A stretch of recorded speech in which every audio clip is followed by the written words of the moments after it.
Hi, I'm Dr. Michelle Rudd from the Bay Ridge Animal Hospital and Annapolis Cat Hospital, and I am here today to talk to you a little bit about weight in our companion animals. So we get very concerned, of course, about maintaining a healthy weight. We hear about it in our own lives, and then we also talk about it in our animals' life too.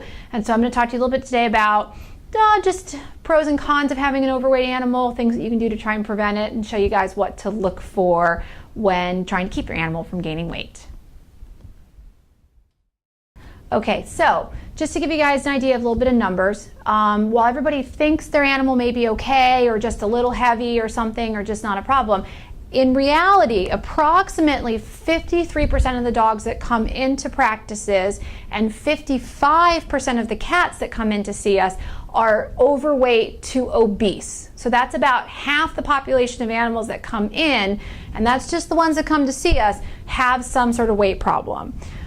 So what? So what does that mean for your animal? Well, ultimately it actually can result in shortening of the lifespan. There were some studies done recently that looked at lean dogs versus heavy dogs, and one of the things they found was the lifespan of the leaner dogs was actually anywhere between 1 to 2 years longer than the heavier dogs. While 1 to 2 years doesn't sound a lot, 10 years versus 12 years becomes a lot in the life of a dog and your ability to be with them for that much longer.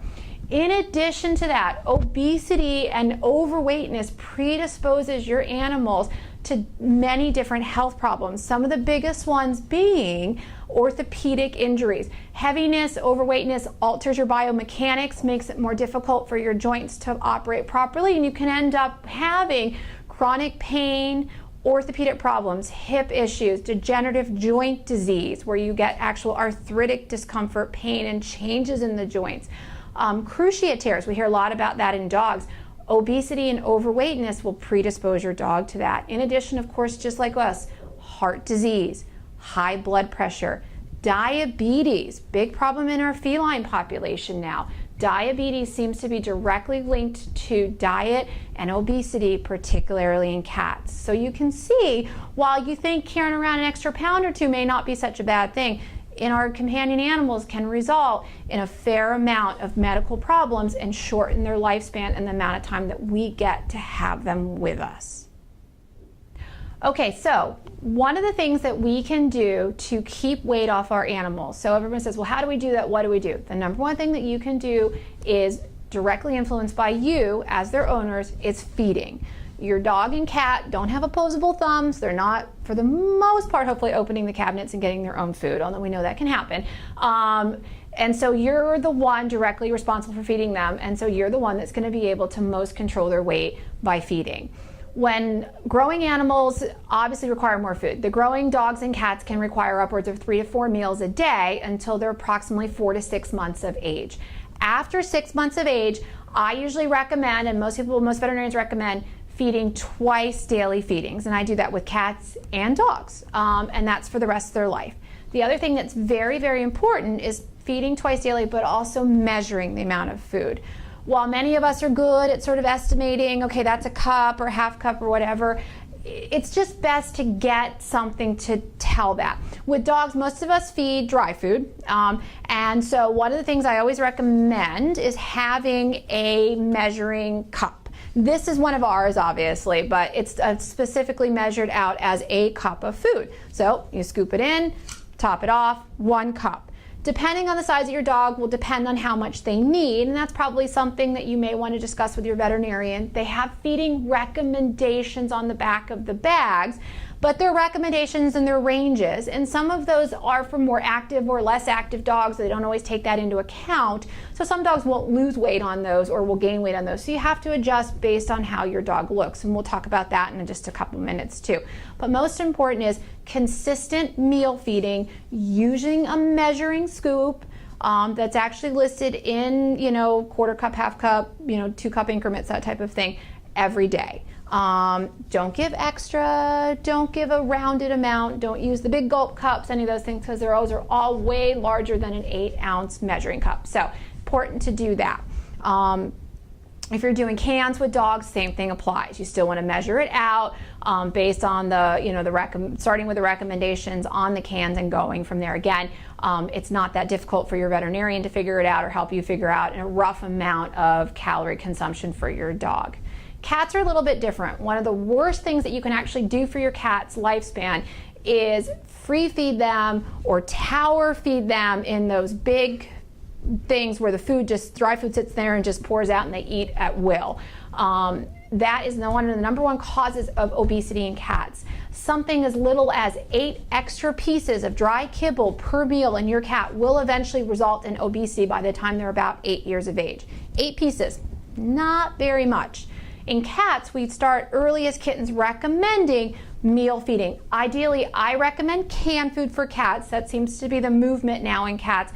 Canned food, lower in carbohydrates. Cats are not actually carbohydrate eaters. They don't really metabolize it well. It has a lot to do why they get the secondary obesity followed by diabetes. 2 recommendations I have with cats. 1, you can either feed them the larger size, is approximately 5.5 ounces of food.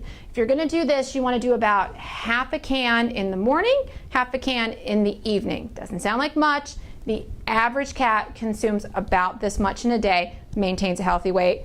It's what I give my cat ever since I've had her. She does great. Other option, the slightly smaller cans, some people like these, or changing them up is okay too. If you're going to feed these, are about 3.3 ounces, you're going to want to do 1 can twice daily, okay? So open a can in the morning, open a can in the evening. And that's per cat, the quote-unquote average cat. Seems to work pretty well across the board. If you have a slightly smaller cat or slightly larger cat, you may need to adjust again, consult with your veterinarian, but on average that works well.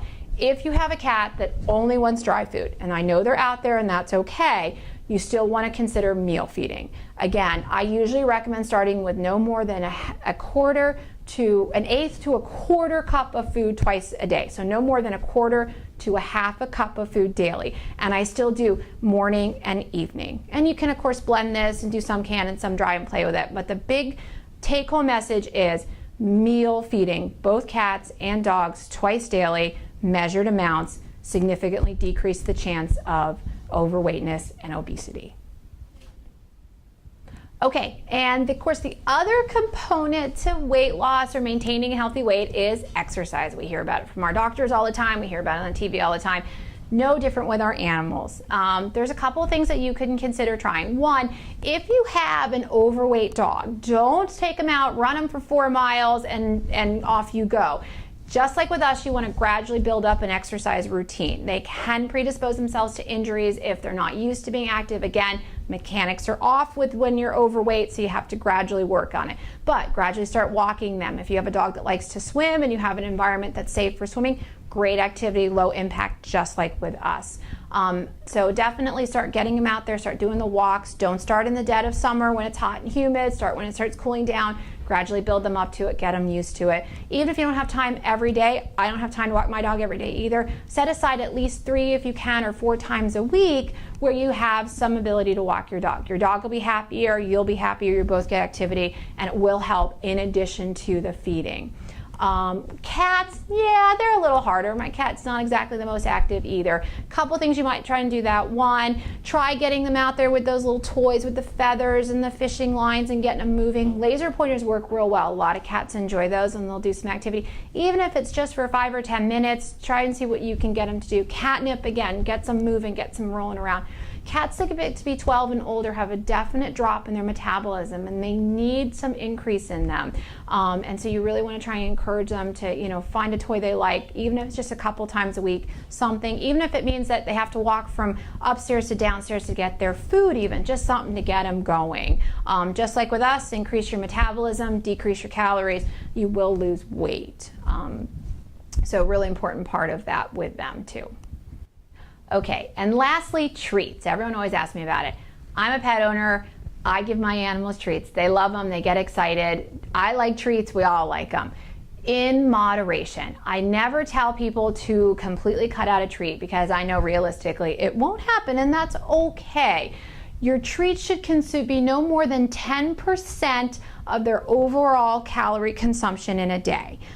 Secondly, make them work for those treats a little bit. Use that to your advantage for activity. Make them wiggle, make them shake, make them run down the stairs and back up again to get it. Make them work, particularly the dogs, a little bit for those treats. They'll burn a little calories and get the treat. Other thing too, again, moderation. If you normally feed a bone this big to your dog every day, break it in half. Break it in quarters. Give them a quarter. Give them another quarter. Cut it down a little bit. Use small pieces. They're going to get the same enjoyment from an M&M sized treat that they do from a mega chocolate bar sized treat, but have less calories. I know it doesn't sound the same, but trust me, they do. They'll enjoy it just as much. And again, maybe try and focus some of that energy and excitement for the treats to more positive behaviors with you, i.e. brushing, petting, rolling over on their back, things that'll take the focus off the treat a little bit, more onto more active and just more loving behavior with you, and that'll help too. So last thing I just want to give everyone a little heads up about is how to tell what is sort of an ideal body condition for your animal. Obviously, a Yorkie is going to weigh less than a Great Dane, hopefully.